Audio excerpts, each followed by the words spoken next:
kur dolem nga diktatura, duhet sakrifikojmë tani të dalim nga diktatura. Pa sakrificë nuk dalim. Jo. Ne duhet vendosim sakrifikojmë në protestë vazhdueshme, në protestë të qëndrueshme, në përballje me një regjim të kalbur. Sot e vërteta është që Edi Rama dhe rilinja e tij janë në vdekje klinike. Mbajmë gjallë, i mbajmë ne që nuk dalim, për ndryshe ato s'jetojnë dot.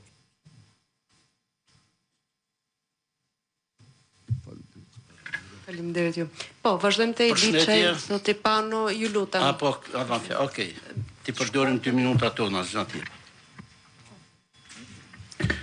Atëherë unë jam pastor Akil Pano, përshëndetje për zemërta, i nderuar doktor Berisha, shumë faleminderit për ftesën, e vlerësova me shumë jo gëzim, por me dashuri, sepse fakti, cilin kemi përballë, kërkon dashuri, kërkon atë dhe dashuri, kërkon integritet moral dhe të gjithkashëm, dhe kërkon bashkim.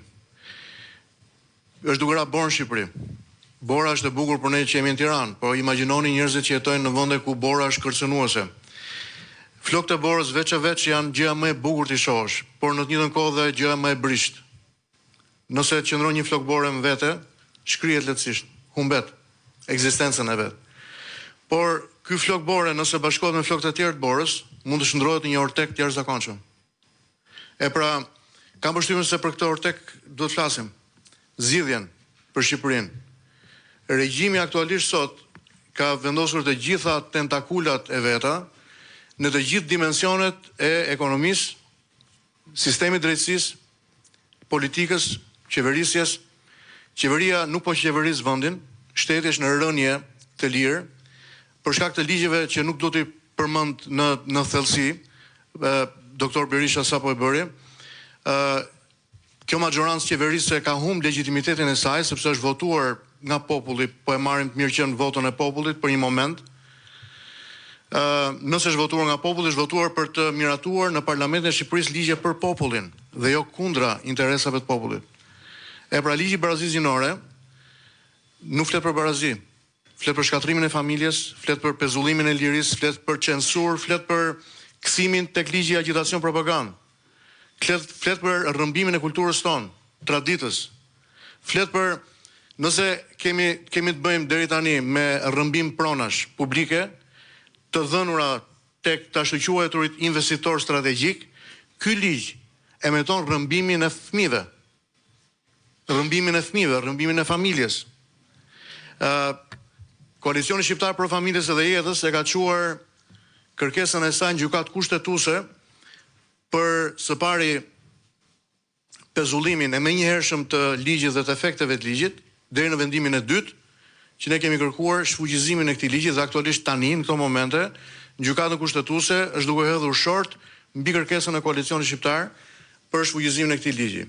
Lejoj t'ju them, nëse deri tani kemi folur shumë për kohën e maskarenjve dhe të batakqive, kjo kohë e maskarenjve vendos një sfidë, pra hedh dorashkën përballë individëve që e shikojnë veten e tyre patriot, adhetar. Individët që shikojnë veten e tyre si njerëz me integritet, si njerëz të cilët besojnë në disa vlera. Dhe unë po ju them që shqiptarët duhet bashkohen një lloj se ato flokët e borës, sepse kjo është e vetmja garanci që ne kemi, jo thjesht për t'i bërë ballë, por ky gur është guri i unitetit që do të hedhë poshtë gigantin e këtij regjimi. Dhe fundit, sepse më duhet të respektoj këtë 3 minutin tim, shqiptarët duhet kuptojnë që nuk janë partitë opozitare në opozit me qeverinë, por janë shqiptarët, është familja, janë fëmijët, janë burrat dhe gratë e ndershëm të këtij vendi në opozit me qeverinë, dhe opozita dhe qeveria është në opozit me Shqipërinë, sepse jo vetëm voton ligje kundër interesave më të larta të Shqipërisë, familjes dhe të njerëzit, por është duke lejuar që vendi të përmbytet. Është duke nxitur vijimin e shpopullimit masiv të Shqipërisë nga shqiptarët.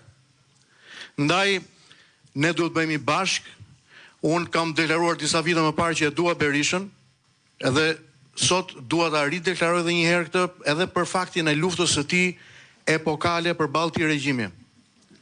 Dhe po ju them edhe një herë, nuk kemi luksin asnjëri nga ne dhe asnjë parti pavarësisht për masave të saj, sepse nuk janë për masat numerike që e bën një parti, por është vizioni i saj politik dhe janë idealet e saj. Pavarësisht për masave të saj, asnjë parti politike në Shqipëri nuk e ka luksin të mos i përgjigjet me gëzim dhe me mirënjohje njiftese për të bërë bashkë. Pra nuk kemi luksin për të thënë çfarë duhet ndryshojë dhe çfarë nuk duhet ndryshojë brenda partisë më të madhe opozitare në Shqipëri, por kemi vullnetin e lirë për të bashkuar ose për të mos u bashkuar përballë këtij regjimi që është duke shkatruar nga ora në orë Shqipërinë. Nuk ka kohë. Nuk jemi vonë, jemi absolutisht vonë. Shqiptarët, burrat dhe gratë e ndershme të këtij vendi duhet të bëjmë bashkë kundra regjimit që po shkatron Shqipërinë, po dehumanizon njeriu, po ndryshon kulturën tonë kombëtare dhe po rrumben shqiptarëve fëmijët.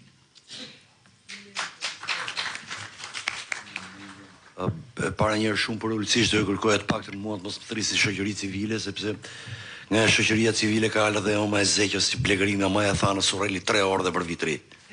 Edhe Lali Shportfiku nga shoqëria